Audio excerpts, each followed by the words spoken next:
o sermão escatológico de Jesus, ou seja, aquele sermão que Jesus proferiu em resposta à pergunta dos seus discípulos a respeito do fim, quando seria o fim do mundo e quais os sinais que precederiam e de que maneira eles deviam estar preparados para enfrentar aquele momento.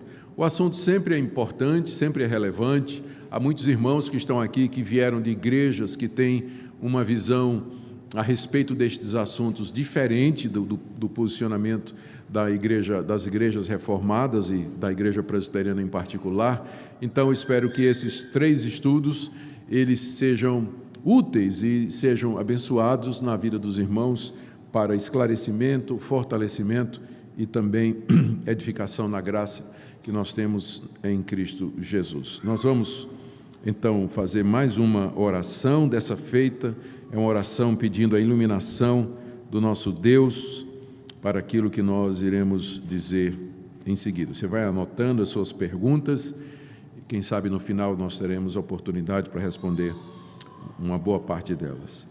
Pai querido, estamos diante agora da Tua Palavra e nós pedimos a Tua orientação para que a exposição dela seja usada pelo Espírito Santo para edificar Teu povo aqui presente, para nos instruir a respeito das coisas do fim, as coisas que ainda hão de acontecer, para que estejamos preparados quando elas acontecerem, estejamos seguros e firmes, em nome de Jesus, nosso Salvador. Amém. Queridos, o tema então dessa série é Então Virá o Fim. Para os interessados, há um livro que eu publiquei exatamente sobre esse assunto, pela editora Luz para o Caminho. É um livro pouco divulgado, mas é um livro onde você vai encontrar 5 estudos a respeito de Marcos 13, em profundidade. O que eu vou falar aqui é um resumo desses estudos que já estão publicados, né, para os interessados. Eu acho que não tem esse livro nem na nossa livraria. Muito bem, hoje pela manhã eu falarei em 2 partes do sermão. Nós vamos ver que esse sermão de Jesus, ele tem 5 partes.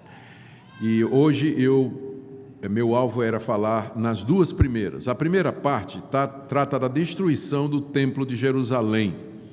E está aí de Marcos 13, de 1 a 4. E a segunda parte, que nós veremos na sequência, é quando Jesus se refere aos sinais que garantem que o fim haverá de acontecer, que vai do verso 5 até quase metade do capítulo 13, que Jesus chama do princípio das dores. É a segunda parte do sermão dele.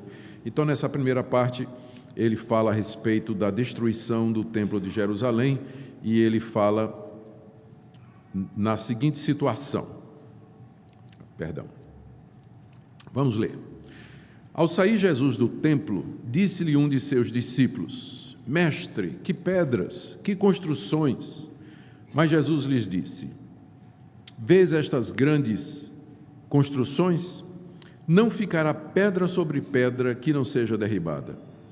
No Monte das Oliveiras, defronte do templo, achava-se Jesus assentado quando Pedro, Tiago, João e André lhe perguntaram em particular: Dize-nos quando sucederão estas coisas e que sinal haverá quando todas elas estiverem para cumprir-se. Então, é essa passagem aqui que nós vamos expor na primeira parte do nosso estudo. Primeiro, agora vamos fazer algumas observações sobre isso que eu já me referi como sendo o sermão escatológico de Jesus. Ele é chamado assim porque aqui, nesse sermão, ele revelou aos seus discípulos as últimas coisas que haveriam de acontecer. Ele disse aos seus discípulos os eventos que marcariam o final desse mundo. Por isso que é chamado de sermão escatológico. Vem da palavra grega eschatos, que significa último. Escatologia é o estudo das últimas coisas. Então, é a disciplina na área da teologia que trata do ensino ou do estudo das últimas coisas que vão acontecer. Por isso, o nome desse sermão, onde Jesus explica as coisas do fim, é sermão escatológico. Você nota pela leitura que ele foi pronunciado por Jesus após ele ter saído do templo com os seus discípulos, estando no Monte das Oliveiras. Isso foi pronunciado no final daquela semana importante em que Jesus passou em Jerusalém, na semana da sua morte, da sua paixão e da sua morte. Então, durante aquela semana, ele esteve ensinando no templo e todo final de tarde, ele vinha ensinar de manhã cedinho e no final da tarde ele saía com seus discípulos para o Monte das Oliveiras. Naquele dia, eles passaram em frente ao templo e subiram ao monte. Ao passar em frente ao templo, os discípulos disseram: Mestre, né? Olha que coisa bonita o templo, olha essas pedras gigantescas, que construções. E é quando Jesus diz então que aquilo ali tudo vai ser destruído, não vai ficar uma pedra em cima da outra. O Senhor fala então da futura destruição do templo, do princípio das dores, da grande tribulação e de sua vinda, que são as partes do sermão. E ele dá sinais que asseguram o cumprimento dessas coisas e exorta os discípulos a aguardá-las com vigilância. E esse sermão, essas palavras de Jesus, essas palavras estão registradas em 3 dos 4 evangelhos. Apenas o evangelho de João não registra esse sermão, mas Mateus, Marcos e Lucas registram, e eles estão em paralelo com pequenas variações. O mais completo e extenso é a versão que nós temos em Mateus, mas Marcos reproduz muito bem o conteúdo, o miolo daquilo que Jesus falou, e sendo bem didático, né, e mais breve, eu prefiro sempre, quando vou falar no sermão escatológico, usar a versão de Marcos. Ela é registrada ali. O esboço do sermão é esse aqui, olha. Se você quiser dividir o capítulo 13, já fazer o registro aí na sua Bíblia. Na primeira parte, Jesus profetiza sobre a destruição do templo, versos de 1 a 4, que nós já lemos. Depois ele dá um alerta aos discípulos quanto ao surgimento de falsos profetas, das perseguições e da apostasia, num período que ele chama de princípio das dores. Ele chama esse período em que vai ter perseguição, catástrofes, falsos profetas e apostasia. Ele diz princípios das dores. Preste atenção que Jesus escolheu uma nomenclatura fazendo uma analogia com a mulher que está grávida. A mulher que está para dar à luz, as contrações começam a ser mais intensas e por um intervalo de tempo mais curto. Eu sempre que acompanhei o nascimento dos meus 4 filhos, não é? E foram todos por parto normal, natural. Então, o princípio da dor, não é quando as contrações estão chegando, elas estão sendo mais intensas e o espaço entre elas é breve. Eu me lembro marcando no relógio o tempo entre uma contração e outra, quando a Minca começava a sentir que a hora tinha chegado, né? Depois vem a grande tribulação, que é a hora do nascimento, né? É a grande tribulação para a mulher. Então, uma dor intensa. E Jesus, então, diz que esse período que depois do princípio das dores, haverá um período de intenso sofrimento sobre a raça humana, que ele chama de grande tribulação. Ele trata disso nos versos 14 a 23. E aí, então, ele anuncia que depois destas coisas, ele virá em glória, que aí é o nascimento, né? A criança vem ao mundo, então um momento de alegria, a dor é esquecida, felicidade completa, não é? É comparada então à vinda do Filho do Homem, verso 24 a 27. E Marcos termina contando registrando 2 parábolas de Jesus sobre a necessidade dos discípulos ficarem vigilantes e alertas, dada a imprevisibilidade destes eventos. A gente não sabe quando eles vão acontecer, daí a necessidade de estarmos sempre prontos. Se você quiser um gráfico de como isso aí se situa, né, na história, essa linha horizontal maior, ela é a linha da história. Você vê que do lado esquerdo tem a cruz, ali representa a morte e a ressurreição de Jesus.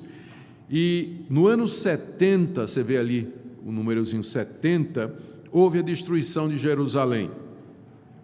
E enquanto a história da igreja, ela continua, a história do mundo continua linear, a história da salvação, ela vai num crescendo. Ali você vê que depois do ano 70, eu escrevi princípio das dores, é esse período em que nós estamos agora. Se você me perguntar onde é que nós estamos agora, nós estamos bem no meio ali daquele período chamado princípio das dores, que vai terminar com a grande tribulação e que vai terminar, está vendo a seta descendo, com a vinda de Cristo e o juízo final, encerrando a história desse mundo como nós conhecemos. E aí começa o novo céu e a nova terra onde habita a justiça. Eu espero que o gráfico tenha ajudado mais do que complicado, porque eu olhando assim, não é? Eu achei que ajuda, mas eu não sei se vai ajudar você. De qualquer forma, ele é útil para dizer para vocês o que é que nós esperamos, o que é que para nós o sermão escatológico de Jesus ensina. Nos ensina que nós estamos no meio de um período chamado o período das dores, que o próximo passo é a grande tribulação, quando vai surgir o anticristo, e que esse período da grande tribulação será encerrado com a vinda de Jesus Cristo para o juízo final, para a salvação do seu povo e condenação de Satanás, seus anjos e dos ímpios, seguido então do período chamado novo céu e nova terra. Você está perguntando onde está o milênio, né? Pois é. Para nós, o milênio, ele começou ali, depois da cruz, quando Cristo subiu aos céus. Ele já reina. O milênio para nós ele é espiritual. 1000 anos é simbólico, significa um grande período de tempo. Então Cristo já está reinando e terminado o tempo determinado por Deus, ele virá para buscar o seu povo e aí começa o novo céu e a nova terra onde habita a justiça. Aí será realmente literal durante o tempo desse mundo, tá bom? Então esse é um quadro geral do que ensina o sermão de Jesus em Marcos capítulo 13, para que você, a partir do geral, agora entenda as partes. Vamos então para o nosso texto, capítulo 13, verso 1 e o verso 4. Verso 1, quando Jesus estava saindo do templo, um dos seus discípulos lhe disse: Mestre, que pedras, que construções. E o verso 4, os discípulos perguntam: diga-nos quando estas coisas vão acontecer e que sinal haverá quando todas elas estiverem para se cumprir. O sermão escatológico, portanto, ele foi motivado pelas últimas palavras de Jesus naquele dia. Vocês perguntam assim, mas por que os discípulos disseram para Jesus: mestre, olha que coisa bonita, né? Que construção bonita, esses prédios, que glória, né? Por que vocês acham que os discípulos fizeram isso? Porque se você voltar no capítulo, no que Jesus disse antes e que está registrado em Mateus, né? Marcos não registrou, mas Jesus antes disso tinha contado uma parábola, está em Mateus 23, no verso 38, Mateus 23, 38, Jesus disse assim, depois de contar a história: Jerusalém, Jerusalém, você mata os profetas, apedreja os que lhes são enviados. Quantas vezes eu quis reunir os seus filhos como a galinha junta os pintinhos debaixo das asas, mas vocês não quiseram. Eis que a casa de vocês vai ficar deserta. Jesus disse: olha, a casa de vocês vai ficar deserta, Jerusalém. E eu afirmo que vocês não me verão mais até que digam: bendito que vem em nome do Senhor. Quando Jesus disse que a casa dos judeus ia ficar deserta, ou seja, que Jerusalém ficaria deserta, e era uma referência à destruição da cidade, juntamente com o templo e tudo mais, os discípulos pensaram assim na sua cabeça, não é? Mas como é que Deus vai fazer isso, né? Eles entenderam que a casa era Jerusalém e que isso incluía o templo, e estaria Jesus dizendo que o castigo sobre Israel pela rejeição dos profetas seria a destruição do templo? Então, quando eles saem do templo, eles se aproximam de Jesus e dizem: mestre, olha para o templo, o senhor acha mesmo que o Pai vai destruir isso? O templo é o símbolo da presença de Deus na nação de Israel, é o símbolo da aliança de Deus conosco. Não é? Olha como ele é lindo, que coisa imponente. O Senhor disse que isso aqui tudo vai ficar deserto. não é? Será que é isso mesmo? Então, diga-nos quais são os sinais de que isso haverá de acontecer, não é? Se isso vai acontecer, quando isso vai acontecer? Os discípulos, então, chamam a atenção de Jesus para a beleza do templo, e ele era bonito mesmo. O templo ali era o templo de Herodes, que ele já tinha sofrido uma restauração, que havia começado no ano 19 a.C., portanto, Jesus não tinha nem nascido ainda, e o templo já estava num processo de restauração. Ele era tão grande e glorioso quanto o de Salomão, e tinha muito ouro, muita prata, muito mármore, e o muro que cercava o templo era de enormes pedras brancas, aquelas pedras que os discípulos fizeram menção. Os discípulos não queriam acreditar que o templo de Deus seria destruído e arrasado outra vez, como já tinha sido 600 anos antes pelos assírios e babilônicos. Jesus, porém, ele não estava nem um pouquinho impressionado com a imponência da construção, e ele pronuncia sua destruição em termos fortes. Voltemos lá para Marcos capítulo 13 agora. No verso 1, os discípulos dizem: mestre, olha o templo, olha que construção, olha que beleza, olha que trabalho bem feito, olha essas pedras, não é? Será que Deus vai de fato destruir isso aí? Resposta de Jesus no verso 2: vocês estão vendo essas grandes construções? Não ficará aqui pedra sobre pedra que não seja derrubada. Jesus profetiza a destruição do templo, que aquele templo lindo, maravilhoso, bonito, imponente, riquíssimo, símbolo da presença de Deus, ele seria tão arrasado e destruído que não ia ficar uma coluna no lugar, não ia ficar uma pedra em cima da outra. Então, aí, isso foi passando no templo, saindo do templo e vendo a glória do templo a caminho do Monte das Oliveiras. Quando chegam no Monte das Oliveiras para passar a noite, 4 discípulos mais chegados de Jesus, Pedro, João, Tiago e André, se aproximam de Jesus com uma pergunta. A pergunta está no verso 13. Jesus estava sentado no Monte das Oliveiras, diante do templo, quando Pedro, Tiago e João e André lhe perguntaram em particular. Verso 4, diga-nos quando estas coisas vão acontecer e que sinal haverá quando todas elas estiverem para ser cumpridas.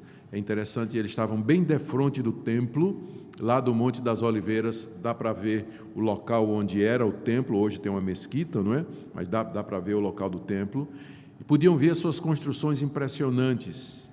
Os discípulos então perguntam a Jesus em particular, quando o templo seria destruído e que sinal anunciaria que isto estava próximo de acontecer? O interesse dos discípulos se devia ao seguinte: ali estava o Santo dos Santos, que era o local da presença de Deus e representava toda a religião do Antigo Testamento, e no templo se ofereciam os sacrifícios diários a Deus, ali ministravam os sacerdotes, não é? Como é que aquilo iria? Os discípulos, vocês lembram, eram judeus, e eles então estavam perplexos com aquilo que Jesus Cristo disse. Bom, a construção do templo havia sido ordenada por Deus e a sua destruição pelo próprio Deus significaria um castigo muito grande sobre o povo de Israel. E aqui tem um detalhe que é muito importante, que Marcos não menciona, mas que é mencionado em Lucas e Mateus, é que a destruição do templo estava associada com o início de uma nova era que daria início ao final do mundo. Ou seja, a destruição do templo marcaria o final do mundo. Em Mateus 24, Mateus, quando registrou a pergunta, diz que os discípulos não perguntaram somente quando o templo vai ser destruído, mas eles perguntaram também quando será o fim do mundo, quais serão os sinais de que o fim do mundo se aproxima, porque para eles, na cabeça dos discípulos, a destruição do templo representava o fim de tudo, o fim de toda a história. E nos próximos estudos nós veremos a resposta de Jesus, mas hoje vamos ficar apenas com a questão do templo. Jesus tinha profetizado a destruição do templo. Em Mateus 22, verso 7, ele contou uma parábola de um rei que ficou furioso com os seus servos, que não deram conta de cuidar da vinha que ele tinha deixado com eles. E Jesus diz em Mateus 22, 7, que o rei ficou irado e, enviando suas tropas, exterminou aqueles assassinos e lhes incendiou a cidade. E Jesus estava se referindo aos judeus, e a cidade aqui é Jerusalém, Por quê? Porque eles rejeitaram os profetas e rejeitaram o próprio Jesus. O rei aí seria Deus. Em Mateus 23, 35 a 38, Jesus disse: para que sobre vós, ele está falando para os judeus, recaia todo o sangue justo derramado sobre a terra. Em verdade vos digo que todas estas coisas hão de vir sobre a presente geração. Eis que a vossa casa vos ficará deserta. Jesus disse isso muito tempo antes da destruição do templo. Olha o que ele disse em Lucas 19, 43 a 44. Pois sobre ti, Jerusalém, ele fala para a cidade, virão dias em que os teus inimigos te cercarão de trincheiras e por todos os lados te apertarão o cerco e te arrasarão e aos teus filhos dentro de ti. Não deixarão em ti pedra sobre pedra, porque não reconheceste a oportunidade da tua visitação. Jesus aqui está pronunciando a destruição de Jerusalém e do templo, porque os judeus rejeitaram Jesus, eles não reconheceram aquela oportunidade daquela visitação de Deus na pessoa do seu Filho Jesus Cristo. O castigo então seria isso aqui. Lucas registra também que Jesus disse: quando vocês virem Jerusalém sitiada de exércitos, sabei que está próxima a sua devastação. Aí ele manda que os discípulos fujam, vão para os montes, que ninguém volte atrás para pegar suas coisas, ai das grávidas, porque naquele dia, veja aí o final da passagem, está em itálico, cairão a fio de espada, serão levados cativos para todas as nações. Ou seja, Jesus profetizou com todas as forças o cerco de Jerusalém, a destruição da cidade, a destruição do templo, que os judeus seriam mortos e os sobreviventes seriam levados prisioneiros para outros lugares. Essa é a razão, aqui, vamos resumir aqui. O que é que então, em resumo, o que é que Jesus disse? Que quadro Jesus pintou com essas palavras? Que a cidade seria cercada de exércitos, que seriam instrumentos de Deus para executar a justiça, que trincheiras seriam levantadas contra a cidade, que a cidade seria queimada e arrasada, que a população seria massacrada e morta à espada, que o templo seria destruído pedra a pedra e que os sobreviventes seriam dispersos pelo mundo. Quando você junta Mateus, Marcos e Lucas, sermão escatológico, é isso, ou um pouco antes, é isso que Jesus está dizendo. Isso aqui representa um problema sério para os liberais, porque, de acordo com os evangelhos, Jesus disse isso mais ou menos em volta do ano 33. E 30 anos depois, 35 anos depois, aconteceu exatamente como eu vou mostrar para vocês, aconteceu exatamente como Jesus havia dito. Jesus disse essas palavras 35 anos antes que estas coisas acontecessem. As pessoas que não creem na Bíblia, elas têm dificuldade em explicar isso aqui. Então, o que é que elas dizem? Elas dizem que esse sermão escatológico, ele não foi pronunciado por Jesus no ano 33. Esse sermão foi escrito pelos discípulos depois que Jerusalém foi arrasada. E aí eles colocaram como se Jesus tivesse dito alguns anos antes, para dar a Jesus autoridade de profeta. Eles chamam de vaticínia ex evento, ou seja, de uma profecia que é feita depois do acontecido. Aí é fácil profetizar, não é? Você já viu o que aconteceu, aí você profetiza, não é? Então, o que é que eles fizeram? Os discípulos de Jesus colocaram na boca de Jesus, Jesus nunca teria dito isso, 33 anos antes ele teria profetizado e predito com exatidão isso que aconteceu. O problema, não é, aí que os liberais enfrentam, é que nós temos evidências de que os evangelhos, eles foram escritos antes dos anos 70. Ano 70 é o ano da destruição de Jerusalém.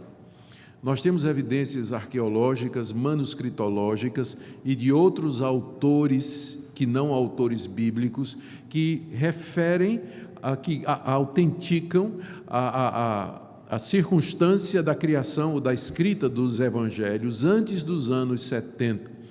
Está tendo, inclusive, uma discussão agora muito grande no mundo arqueológico, porque foi descoberto um pedaço de um manuscrito, tamanho de um cartão de crédito, onde tem 6 palavras que correspondem a uma frase que está no Evangelho de Marcos. Só que esse manuscrito é datado de antes dos anos 70. Antes dos anos 70. Então, a grande briga será que... É exatamente a idade desse manuscrito e se essas 6 palavras correspondem a uma frase que tem no Evangelho de Marcos, porque se for, nós temos a prova definitiva para calar a boca dos liberais de que os evangelhos foram escritos antes da destruição de Jerusalém e que não se trata de vaticínio ex evento, mas realmente que Jesus profetizou com precisão aquilo que haveria de conhecer. É claro que nós não dependemos dessas descobertas para a nossa fé. Nós cremos na palavra de Deus como ela nos é dada, mas a arqueologia, a história e outras ciências nos ajudam a confirmar aquilo que a gente já sabe. Porque é tão exato o que Jesus predisse que as pessoas dizem, não é possível, não existe um profeta que tenha essa capacidade. Mas, na verdade, aconteceu exatamente como Jesus Cristo disse. 36 anos após essas palavras, os judeus se rebelaram outra vez contra os romanos. O imperador Vespasiano mandou os exércitos romanos à Palestina debelar a rebelião dos judeus. As tropas eram comandadas pelo general Tito, seu filho, que mais tarde seria imperador, e Jerusalém foi cercada no ano 66. Hoje, em Roma, você encontra ainda o Arco de Tito, essa relíquia aí, ó. Os exércitos romanos vieram até Jerusalém em 66 e cercaram durante 3 anos. No ano 70, Jerusalém caiu e os romanos a destruíram completamente juntamente com o templo. Perto de 1 milhão de judeus que haviam se refugiado em Jerusalém foram massacrados. Tito mandou erigir um memorial em Roma como símbolo da vitória dele contra Jerusalém, que é chamado o Arco de Tito, que existe até o dia de hoje. Agora eu quero ler para vocês o testemunho de alguém que não era crente, era um judeu, e que viveu aqueles dias. Eu me refiro aqui a Flávio Josefo. Ele era um comandante na região da Galileia e que foi, o nome dele era Josefo. Ele foi vencido e poupado pelos romanos. Quando os romanos começaram a invasão da região da Galileia, Flávio Josefo, ele era comandante de uma guarnição e ele enfrentou os romanos para defender Jerusalém. Só que ele foi derrotado e os romanos, em vez de matarem Flávio Josefo, por algum motivo, talvez porque descobriram que ele tinha alguns talentos literários e coisa dessa natureza, eles pouparam Flávio Josefo, não tiraram a vida. Ele foi recebido lá em Roma, foi levado cativo para Roma e lá foi recebido com muito favor pelo imperador e mudou seu nome para Flávio Josefo. Ele tinha um nome hebreu que agora eu me esqueço, o nome judeu dele. E ele passou o resto da sua vida em Roma, como exilado, onde ele escreveu 2 obras extraordinárias. A primeira, Guerras Judaicas, e a segunda, Antiguidades Judaicas, onde ele narra a história do povo de Israel desde o Gênesis até os dias dele. São 2 obras clássicas, elas existem em português, eu creio que são domínio público, você pode baixar em PDF pela internet ou comprar. Eu gosto sempre de ler livro mais do que ler no computador, não é? Você pode comprar esse livro. Eu creio que a CPAD tem uma publicação muito boa, a Casa Publicadora das Assembleias de Deus fez uma tradução e uma publicação muito boa das obras de Flávio Josefo. Você pode ter, porque é muito interessante. No livro dele, Guerras Judaicas, ele conta como testemunha ocular que ele foi a destruição do Templo de Jerusalém. Eu terei aqui algumas frases, não é, para não incomodar com a leitura muito extensa. Aí, olha o que é que Flávio Josefo escreveu. Aquela construção que era o templo, Deus havia sentenciado há muito para o fogo e agora havia chegado o dia fatídico. Um dos soldados, isso é o Flávio Josefo escrevendo, sem esperar ordem e sem temer o que haveria de fazer, mas movido por um impulso sobrenatural, tomou um tição de fogo da madeira que ardia e, ajudado por um companheiro, lançou o petardo terrível através de umas janelas douradas do templo. Quando as chamas cresceram, um grito tão agudo quanto a tragédia ouviu-se da parte dos judeus. pois aquilo que haviam guardado tão cuidadosamente estava para ser destruído. Enquanto o santuário ardia em chamas, não se mostrava misericórdia pela idade nem posição social. Ao contrário, crianças e velhos, leigos e sacerdotes iam sendo massacrados igualmente. Continuando, o imperador, Tito, na época não era imperador, ele era filho do imperador e comandante dos exércitos, mas como Flávio José está escrevendo mais tarde, na época que Tito já era imperador, ele chama Tito de imperador, né? O imperador determinou que a cidade inteira e o templo fossem arrasados até os fundamentos, com exceção das torres altas de Fazael, Ípico e Mariame, e aquela parte da muralha que cerca a cidade pelo oeste. O resto da muralha foi de tal forma nivelada a não deixar aos futuros visitantes qualquer indicação de que ali antes tinha sido um local habitado. Nota: escavações feitas em 1968 desenterraram muitas das pedras que foram derrubadas do muro do templo e da cidade. Joséfo mencionou ainda que muitas pedras foram quebradas para se tirar o ouro que havia caído derretido do teto do templo. Quando o incêndio começou no templo, não é?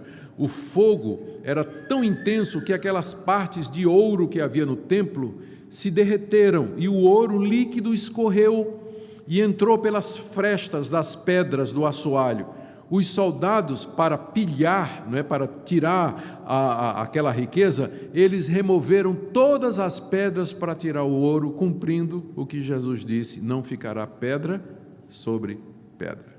Esse testemunho aqui não é de um crente, não é de um cristão, mas de um judeu que viveu naquela época. E é um testemunho histórico da veracidade e da precisão das palavras de Jesus, de tudo aquilo que ele falou a respeito do templo. O que é que nós podemos aprender? Sem dúvida que Jesus era profeta. Nós sabemos que Jesus tem 3 ofícios. Ele é profeta, sacerdote e rei. Como profeta, ele é aquele que traz a palavra de Deus e a traz de maneira inerrante, infalível e verdadeira. E é como profeta que ele escreveu ou proferiu o sermão escatológico. E a Bíblia, de fato, é a palavra de Deus, porque registra com precisão aquela profecia confirmada por estas fontes que eu mencionei. Aprendemos também que a destruição do templo representou o castigo de Deus contra a incredulidade e a rebeldia dos judeus. Também, ao mesmo tempo, nós aprendemos que a destruição do templo é uma figura da grande tribulação que ainda está por vir ao mundo. Nós vamos ver mais adiante que quando Jesus fala da grande tribulação, ele fala de 2 coisas. Ele está falando da destruição do templo, que foi um período de grande angústia para os judeus, que é uma figura, uma analogia do grande sofrimento que o mundo vai passar no mundo ainda. Quando a gente chegar lá, a gente vai ver que ele faz essa combinação. Aprendemos que agora a igreja apresenta a Deus um novo culto, não mais baseado nas cerimônias e rituais do templo. Deus destruiu o templo e com ele aquelas cerimônias. Não faz sentido igrejas evangélicas tentarem imitar o culto dos judeus, com arca, candelabro, pastor vestido de rabino, chamar púlpito de altar, né, dizer que os crentes têm que oferecer sacrifícios, né, doando suas ofertas e tudo mais. Tudo isso fazia parte daquele culto antigo que Deus destruiu. Não foram os romanos. Os romanos foram a mão de Deus para derrubar aquela antiga religião. Nós não vamos procurar inspiração nestas coisas para oferecer o nosso culto. O nosso culto é simples, ele é em espírito e em verdade, centralizado na palavra de Deus, teocêntrico, é voltado para Deus. Todas estas coisas passaram. O próprio Deus, ao derrubar o templo, era como se ele dissesse: essa fase encerrou, a antiga aliança terminou. O templo era o símbolo da antiga aliança, foi completamente arrasado. Eu sei que tem crente hoje que anseia, né, que os judeus reconstituam um templo, são chamados sionistas, e dizem inclusive que os judeus, pode até ser que os judeus reconstituam o templo, mas para os cristãos isso não significa absolutamente nada, absolutamente nada.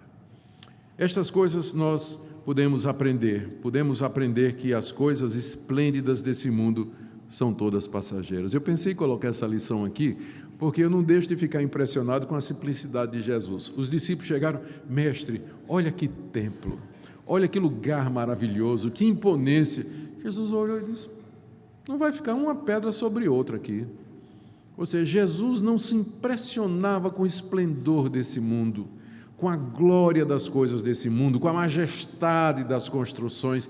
Isso deveria ser um alerta para nós, porque às vezes igrejas, elas tendem a idolatrar isso aqui, a olhar para isso aqui e confundir igreja com construções, igreja com instalações. A gente vê muito isso, viu muito isso na Europa, naquelas grandes catedrais que foram erigidas com muito custo, com muito dinheiro, durante centenas de anos.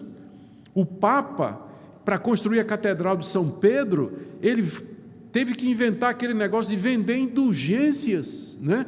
Que foi contra o que Lutero se revoltou, mas a ideia, né, de lugares, tem que colocar um lugar majestoso, né?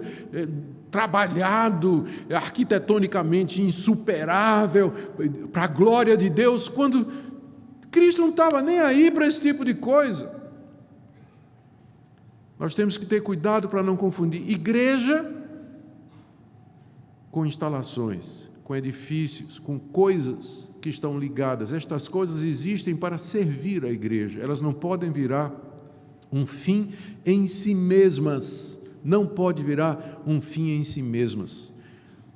A igreja de Deus é composta de homens e mulheres convertidos, nos quais o Espírito Santo habita. Se nós pudermos ter as melhores instalações, devemos ter, mas não é isso que vai fazer a igreja gloriosa, maravilhosa, extraordinária e a melhor igreja do mundo. Lembremos disso sempre, meus irmãos.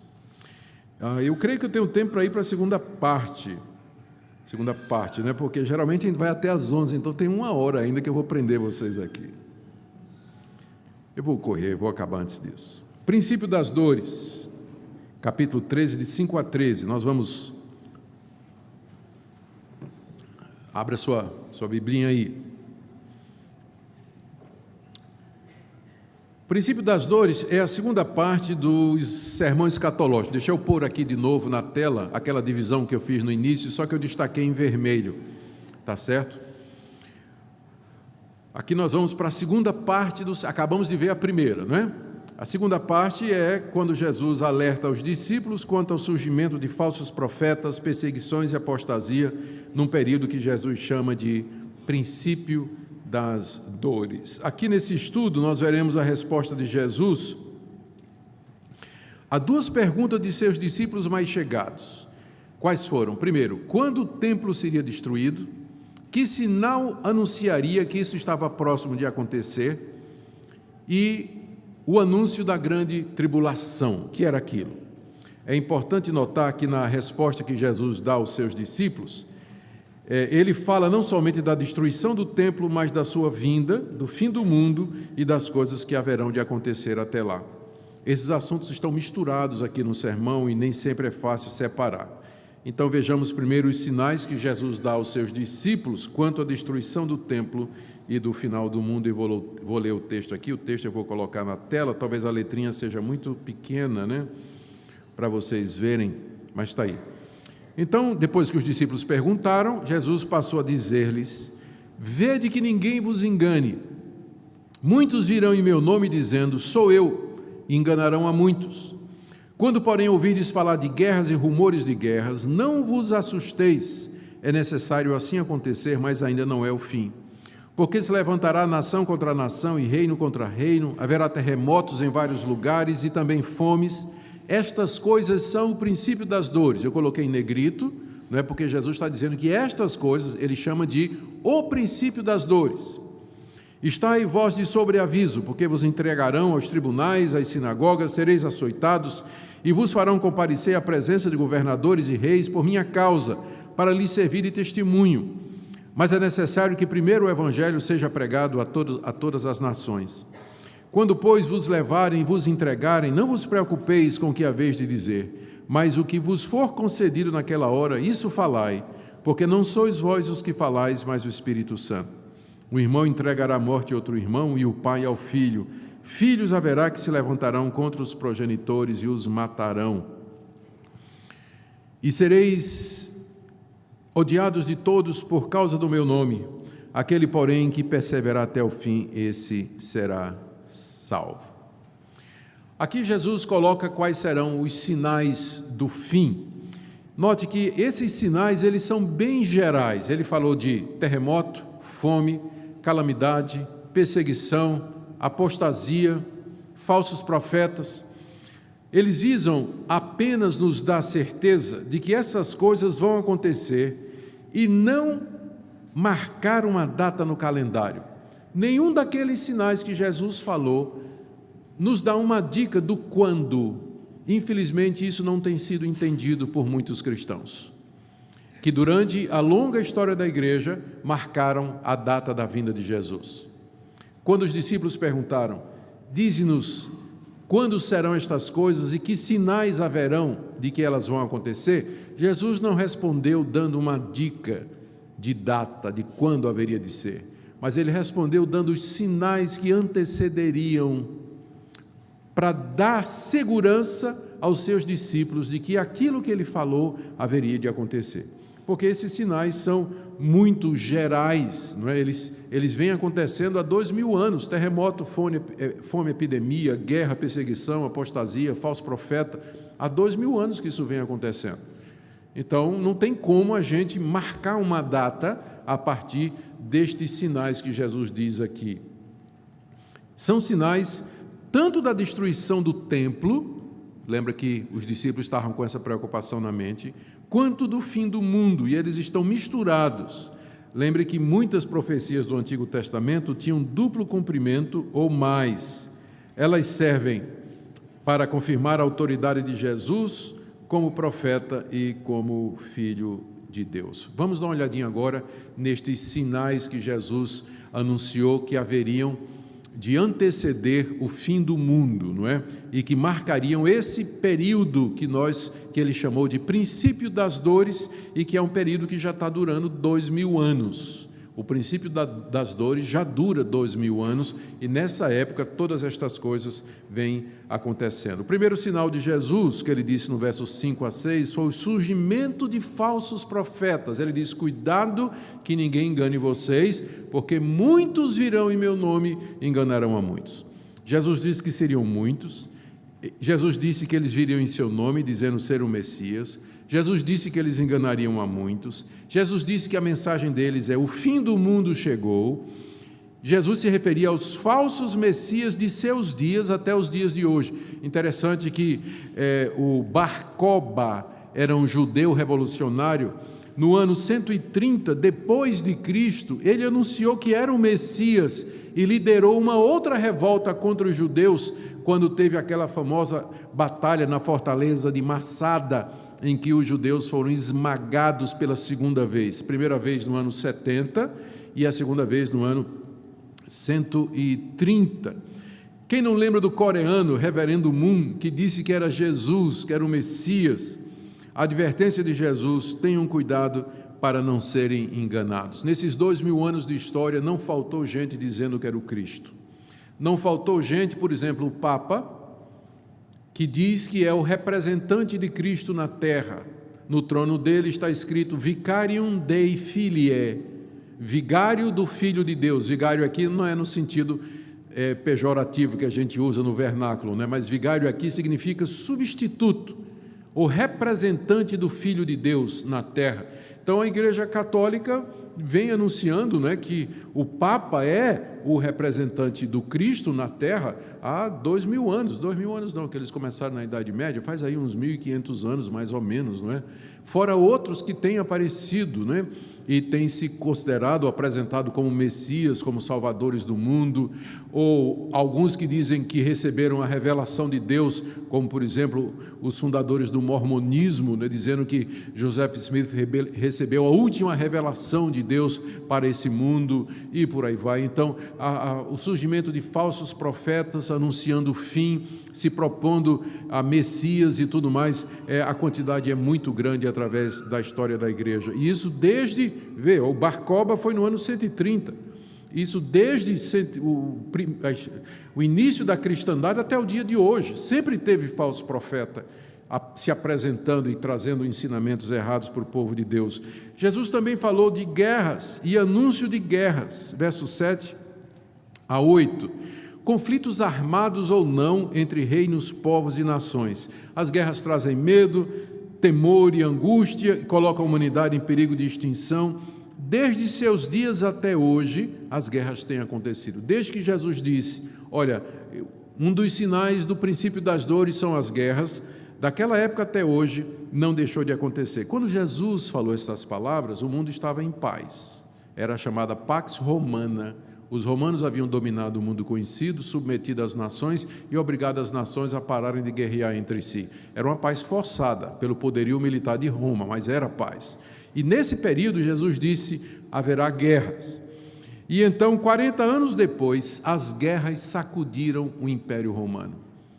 As guerras começaram a sacudir o Império Romano. 4 imperadores morreram assassinados em um ano. Galba, Otto, Vitelo e Vespasiano.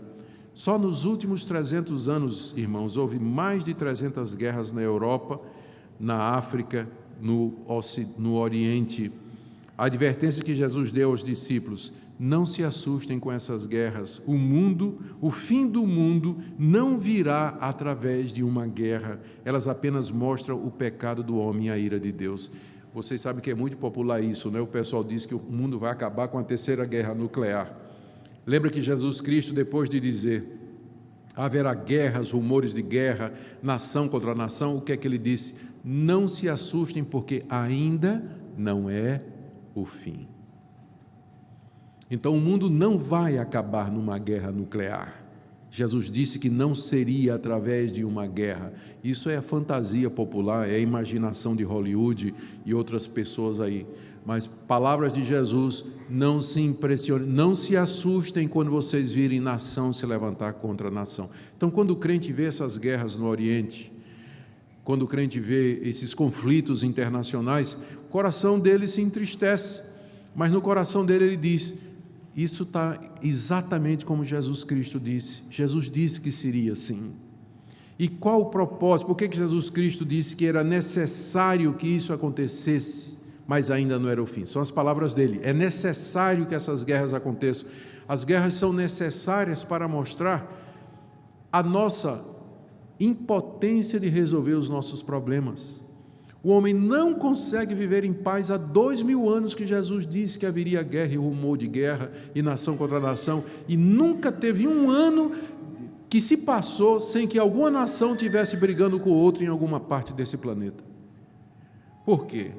Porque nós não conseguimos resolver o nosso próprio problema, nós não conseguimos viver em paz, nós não conseguimos diálogo, nós não conseguimos compreensão, não existe perdão, o que existe é vingança, luta pelo poder, supremacia, hegemonia, luta por terra, por fontes de petróleo, por interesses financeiros. O homem é o lobo do próprio homem. E as guerras mostram isso, mostram que somente Deus pode dar solução para os problemas do homem. Somente Deus pode resolver esses problemas, por isso que Jesus diz, é necessário que isso aconteça. Quando eu olho para as guerras, meu coração se entristece. Eu fico temeroso, mas eu sei que ainda não é o fim. Eu sei que isso prova que Jesus falou a verdade, e isso mostra o quanto nós precisamos que Ele venha para poder instalar a paz verdadeira. Outra coisa que Jesus disse, calamidades na natureza. Ele falou de terremotos, fomes, Lucas acrescentou pestes, disse que viriam em vários lugares e assim tem acontecido. Olha, no ano 60, 80, houve uma grande fome, segundo o livro de Atos, que atingiu o mundo conhecido. No verão do ano 70, teve aquela explosão do vulcão Vesúvio, que destruiu as cidades de Pompeia e Herculano. Só no século XIX houve mais de 700 tremores e terremotos registrados no mundo todo. Em lugares onde nunca houve terremoto, está havendo hoje tremor de terra. Ou seja, desde que Jesus falou estas palavras até o dia de hoje, né, é terremoto, é tremor de terra, é calamidade, é tsunami. Não parou um dia de ter em algum lugar do mundo estas coisas. A natureza em fúria a natureza transtornada, acompanhando a inquietação que há no coração do homem. O ponto aqui que Jesus diz é que isso ainda não é o fim. De vez em quando eu recebo alguém, ainda recentemente alguém me entrevistou aí para algum canal do YouTube, alguma coisa, e disse assim: o senhor acha que essa situação mundial, tudo está indicando que a vinda de Jesus está próxima? Eu falei: meu querido, tem sido assim há 2000 anos. Há 2000 anos, cada geração diz assim: ele vai voltar porque não pode ficar pior. Aí a próxima geração diz: ele vai ter que voltar porque não pode estar pior. Então, desde o século I, já havia especulação a respeito da iminência da vinda do Senhor Jesus, porque as pessoas olhavam para o mundo e diziam: é o fim mesmo, é guerra, é miséria, é imoralidade. Estes sinais não foram dados para marcar a proximidade do fim. Eles foram dados para mostrar que nós não valemos nada, que somos impotentes, e para provar a veracidade das palavras de Jesus, para que nós, se Ele acertou em tudo isso que Ele está dizendo, Ele também acertou quando Ele disse a respeito da sua vinda. Ele não vai errar, Ele vai voltar. E disso você pode ter segurança. Veja como Ele não errou, como Ele predisse isso há 2000 anos, acontecendo exatamente. Então, pode saber que Ele vai voltar, e Ele vem julgar o mundo, e Ele vem estabelecer o seu reino para todos sempre. Jesus disse que estas coisas então não era o fim de tudo. Ele mencionou ainda a perseguição e martírio dos cristãos. Veja aí o verso 9 a 11, disse que os seus discípulos seriam açoitados e mortos por tribunais e sinagogas perante poderosos para dar-lhes testemunho. Eu fico impressionado, né? Quer dizer, uma coisa que impressiona: Jesus estava no alto do Monte das Oliveiras, estava ele com 12 discípulos, um haveria de traí-lo, outro haveria de negá-lo, os outros 10 haveriam de fugir. Ele estava sendo perseguido pelas autoridades judaicas, ninguém acreditava nele lá em Jerusalém, somente aquele grupinho de discípulos, e ele disse assim: um dia vocês serão perseguidos no mundo todo por causa do meu nome. Que megalomania, né? Que ego, né? Cara, o que é que ele pensa que ele é? Quem é ele que vai ter discípulos no mundo todo e que vai provocar o ódio de todos? Aquele Galileu escondido lá no Monte das Oliveiras com um grupinho de 12 pescadores. Quem ele pensa que ele é? Imagine Jesus dizendo essas palavras naquela situação. Não fazia, né? Eram sem noção, né? Alguém diria, né? Fazia o menor sentido. Mas se cumpriu exatamente como ele disse. A perseguição dos seus discípulos teve início logo após o surgimento da era cristã, depois da sua morte e ressurreição. Você vê a perseguição dos judeus contra os cristãos no livro de Atos dos Apóstolos, registra, né, como a perseguição veio violenta em cima dos discípulos de Jesus. Depois, 10 perseguições promovidas pelo Império Romano, do imperador Nero no ano 60 até Diocleciano. Depois de Diocleciano veio, então, o reconhecimento, através do imperador Constantino, de que o cristianismo era a religião oficial do Império Romano, e foi quando, então, cessaram as perseguições contra os cristãos. Mas do século I até o século IV, foram 10 perseguições movidas pelos imperadores contra os cristãos. Os cristãos tinham que se reunir em cavernas, nos cemitérios, nas tumbas, fora da cidade, em locais fechados. Muitos deles foram presos, crucificados, mortos, jogados aos leões, servindo de espetáculo, compareceram diante de reis e governadores para explicar a sua fé, exatamente como Jesus disse. Para não falar dos governos comunistas e muçulmanos, países que eliminaram e mataram milhares de cristãos. Hoje, estima-se que uma média de 200 mil cristãos são mortos por ano.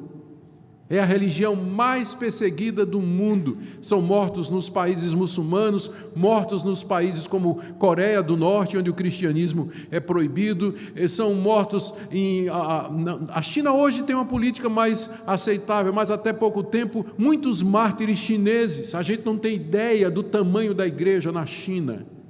porque não temos dados oficiais, porque a igreja controlada pelo Estado é pequena, mas a gente tem notícia de milhares e milhares de cristãos que se reúnem em pequenos grupos, as chamadas casas-igrejas China afora. Alguns dizem que o número de cristãos na China já é maior do que nos Estados Unidos. Mas perseguidos, sempre. O que é que Jesus disse? Fiquem de sobreaviso, para não serem surpreendidos pela dor, sofrimento e morte, capítulo 13, verso 9. Ele disse ainda que o Espírito haveria de iluminar diante dos algozes, capítulo 13, verso 11. Ele disse, quando vocês forem levados diante dos reis e principados para darem resposta à sua fé, não se preocupem com o que vocês vão falar, porque o Espírito Santo vai guiar vocês. Essa passagem tem sido usada fora de contexto. Alguns pregadores acham que aqui Jesus está dizendo que quando você for pregar, você não precisa estudar. Basta você se levantar, abrir a Bíblia e o Espírito Santo vai ensinar a você o que você deve pregar. Durante décadas, algumas denominações pentecostais acreditaram nisso. O pastor não sabia nem o que ia pregar. Na hora, o Espírito Santo dava passagem e o sermão que ele deveria pregar. E é uma beleza, cada sermão maravilhoso, você imagina, né?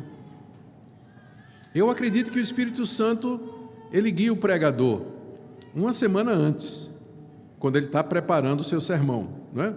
Estudando, pesquisando, lendo, comparando, não é? E estudando a Bíblia, e o Espírito Santo está ali ajudando. Eu não creio que o Espírito Santo ajuda preguiçoso. Então essa passagem é usada fora de contexto. A promessa aqui é se você for preso por conta do nome de Jesus e você for levado a um tribunal. Aí nessa situação, Deus promete que o Espírito Santo vai lhe dar palavras naquela hora, mas no dia a dia, quando você tem que falar, e você tem tempo, você tem livro, você tem comentário, tem recursos na internet, então é quase que provocar a Deus, né? Tentar a Deus, você ir pregar em algum lugar, falar em algum lugar, não se preparar e esperar que na hora o Espírito Santo vai dizer a você o que é que você vai falar. Essa passagem foi dada no contexto de perseguição. Aqui eu cito Tertuliano, que disse que o sangue dos mártires é a sementeira da igreja. Mártires. Sempre houve, continua havendo, mas o sangue deles rega a terra de onde brotam mais. Quanto mais perseguem a igreja cristã, mais ela cresce. Mais ela cresce.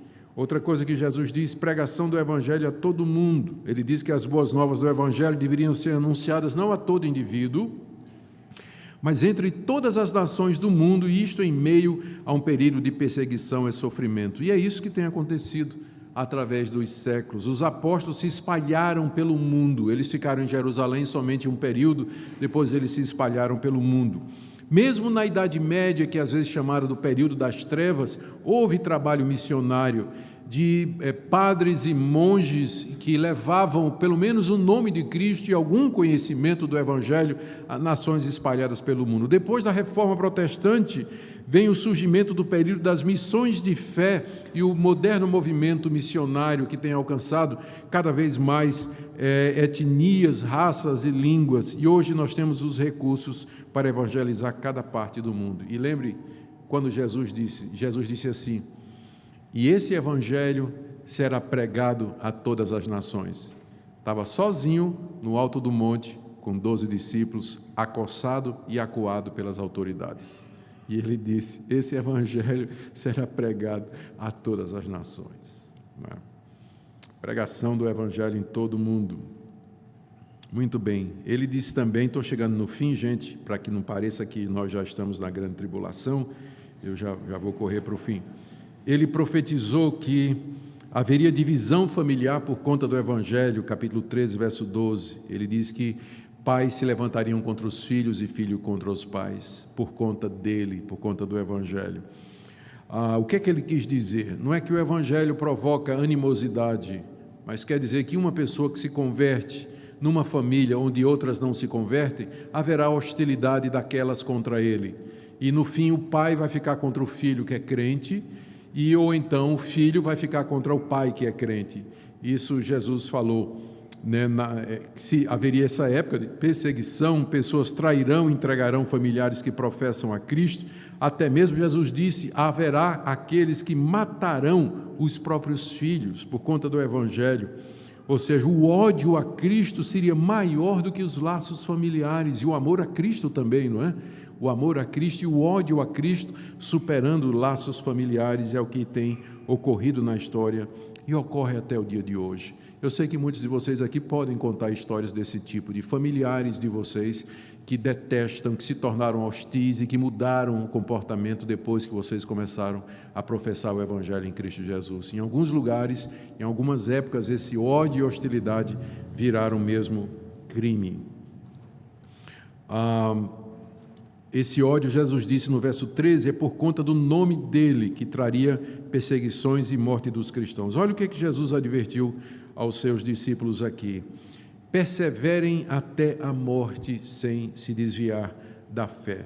O verso 13 do capítulo 13: todos odiarão vocês por causa do meu nome. Aquele, porém, que ficar firme até o fim, esse será salvo. Aquele que continuar firme na fé até o fim, até a morte, esse será salvo. E a gente sabe que, infelizmente, na história da igreja, muitos que se declaravam cristãos, no meio das perseguições e do sofrimento, eles abandonaram a fé para não morrer, para não perder a saúde, para não perder a liberdade, não perder os bens, não perder a família. Então, renegaram o nome de Jesus, voltaram atrás. Deus é que sabe o coração deles, Deus é que vai julgá-los.